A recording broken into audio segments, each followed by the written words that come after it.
I'm going to detain you. Under what? Under suspicion of vehicle interference. What did you see me doing, Caroline? I saw you Don't walking. forget, everything's recorded. In this episode, the Turbinator is simply filming a police car park when an officer charges over and instantly oversteps. There's no dialogue, no assessment, just immediate hands-on force and detention based on a flimsy, unsubstantiated claim of vehicle interference. It's assumption-led policing at its worst.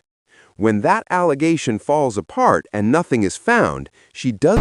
Caroline, can you please answer me? Because you seem to be trying to block me off. Yeah, I'm a bit concerned about you. Hello, it's Steve. I'm asking you, am I detained or I'm leaving because you seem one day. And then don't touch me because that's unwanted contact and it'll be assault, Caroline. If I could have an officer come to the backyard... Don't touch me, please, don't touch me. Don't touch me. Just wait with me, sir. I don't want to wait with you now. Wait with me, sir. No, I'm not waiting with you, miss. Okay, I'm going to ask you to just wait a moment for me. But I don't want to. But I don't want to. Unless you're detaining me. Miss, do not touch me, please. Is this your friend? Do not. I'm not talking to you no more. Right, I'm going to detain you. Under what? Under suspicion of vehicle interference. Vehicle interference. Okay. I spoke to PC Mitchell, and we said there's some broken vehicles down the back. We said we could get some pictures of them. Isn't that what I've just told you? Okay. Isn't that what I've just told you, miss? I've just got some suspicions that your colleague was potentially Well, why going don't to you go steal and a see? vehicle. Why don't you go and ask I'm a PC police Mitchell? officer. I've told you already. I'm Well, why don't you DC6 get back on the comms, get on the comms or your phone and ask PC Mitchell if he give us permission? She goes hands-on immediately, trying to physically stop him even as he's already walking away. And that alone exposes how weak this encounter really is. Officers don't get to grab first and justify it later. There is no lawful power to detain someone based on a vague hunch like vehicle interference. Suspicion isn't a free pass. It has to be tied to a specific offense with clear, objective grounds. As the detention begins to unravel, the story suddenly escalates. Filming is... Because if you don't... But he did say there was no signs to stop us. Can I just ask you? No, can I just inform you? No, can I just inform you of this? I have told you that a colleague of yours gave me permission to be there, right? Okay, now what you should have done is got on your phone and you should have established an ascertain, shouldn't you? Yeah, but now you've you should have. And I can't I am, yeah, because I am Caroline, because me and you had a lovely conversation, didn't we? We did have a lovely conversation. And then you're going down a mad I've asked road. someone to join me. Okay. I am going to detain you at the moment under Section 1 of PACE on suspicion that you may well have been trying to steal a vehicle and may have something on you. Okay. That would back that up. Okay. Okay, so do you understand that you're detained at the moment by me because I'm suspicious of what you're up to in this police station, okay? I haven't yet detained your colleague, but do you understand what's going on? Okay. So I'm a warranted officer, and my grounds for doing this is I've got suspicions of what you've been doing in this car park. I do not consent to your search. This is where she fully exposes that she's making it up as she goes along. On camera, she accepts that another officer authorized the filming and even admits she should have checked before putting hands on him. That should have been the end of it. Instead, she panics and reaches for Section 1 PACE as a last-ditch salvage attempt, claiming he might have something on him. That isn't grounds, that's pure speculation. Section 1 requires reasonable suspicion that a specific prohibited item is being carried. I don't like what you're doing in a car park doesn't come close to meeting that threshold. Under duress, I will let you under duress, miss. There's no duress here, fella. Yeah, there is. Suspicion How can you, please don't touch me. That doesn't give you permission to touch me, does it? Doesn't give you permission to touch me, miss. Please don't touch me. Hello, sir. So, PC Mitchell, can you come and sort your colleague out, please? This male under Section 1 PACE to do PC Mitchell, give me permission, sir. My colleague is detained you under Section 1. Okay. Will you leave go me then? No, I'm going to hold on to you. Leave go me. At the moment under Section 1 It's going to cost you more money, you know. It's not going to cost me any money. What, your chief constable? So you're not bothered about your chief constable? Your chief constable, right, is going to pay because of your actions. The guy there, the guy, listen, I'm not resisting. I'm not resisting. The guy who gave us permission, I've got suspicions. You can ascertain now from your colleague. In that car park, suspect that you may well be stealing items. Okay then. And I'm therefore going to search you. What did you see me doing, Caroline? I saw you Don't walking. forget, everything's recorded. You see me walking, okay, come on, carry on then, Caroline, please. And what's your name, sir? What's your name? I've already told you, my name is Caroline Biggs. And what's your first name again? Darren. And what was your last name? I'm not telling you. Okay. This is where it slips into outright fabrication. He's compliant, standing still, doing exactly what she's asked, yet she's physically restraining him and labeling it resistance. That's a dangerous sleight of hand. Resistance isn't silence, disagreement, or asking questions. It's physical obstruction. Rebranding calm compliance as an offense is how force gets justified when none is needed. Then the narrative shifts again. Now it's theft. Not because she's seen anything, not because there's a report, not because anything is missing, but because she suspects it. When pressed on what she... We are in a bit of a public view. Do you mind if we just go to the corner? No, I feel unsafe. Well, that's what I would prefer to do, so just for your dignity. So if we just go over there... Why are you not stripping me? Sorry? You're not stripping me. I didn't see. Right, so I don't need to go over there then. Well, I'm okay, yeah? I don't want to. I don't want to, sir. Do you want me to search then if you're happy to hold on to of course, you're the male, aren't you? Do you understand my Well, wait there, will you just wait 2 seconds? Will you wait there 2 seconds, please? And then I'm you can put some gloves on. Right, listen, your colleagues there, right, will give us permission. Why don't you ascertain? Because this is illegal, mate. Right? We wouldn't have been in there if PC Mitchell didn't allow us to go in there. Fucking tyrants like that. No, I'm sorry, but but fucking tyrants like this, idiot. I'm sorry, but she's violated me, though, PC Mitchell. No, I'll put my hand up. My hand is up there. And if you could deal with that, thank you. It's all right. I'll keep my hand up. Is it against the law? Yeah, my name's Darren. How many more times? How many more times would you like me to tell you my name?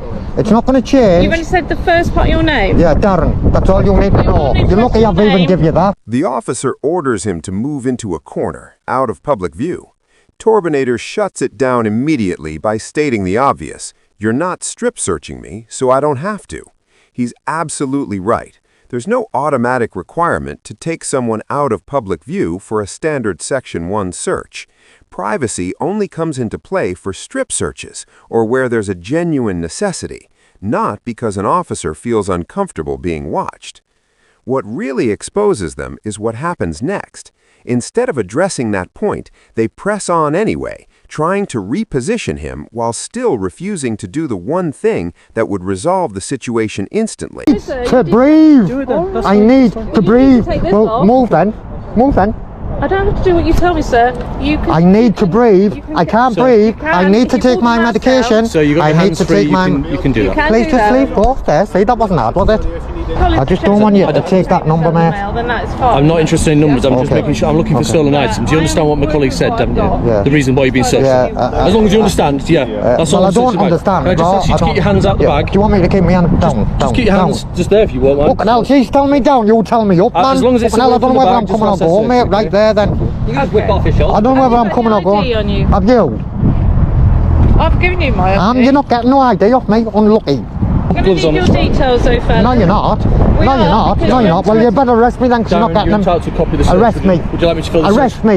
You're not getting them, man. Well, to be honest, sir, I have got suspicions of your reason for being here. Okay. I'd like to know more. Do what you need to do. Mitchell has permitted you to walk around this car park. The superintendent's already said as well. He didn't permit us as such, but he did say that there's no signs, and because there's no signs, it's public property and publicly accessible. Under the superintendent agreed.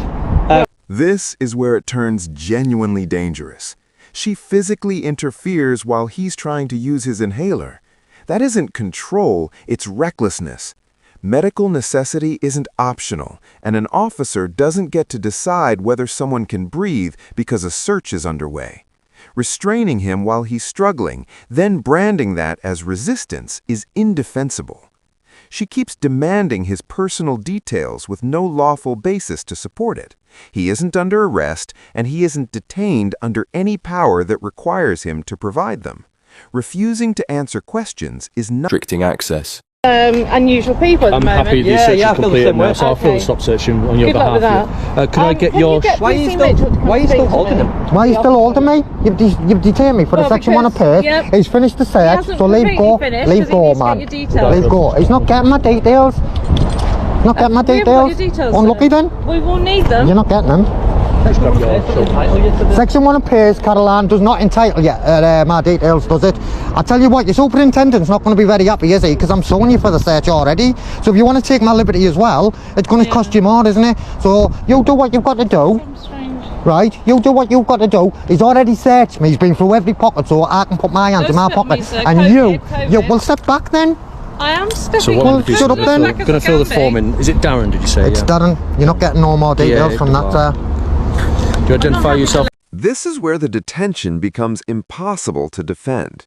The searching officer clearly states that the search is complete, and that should be the end of it.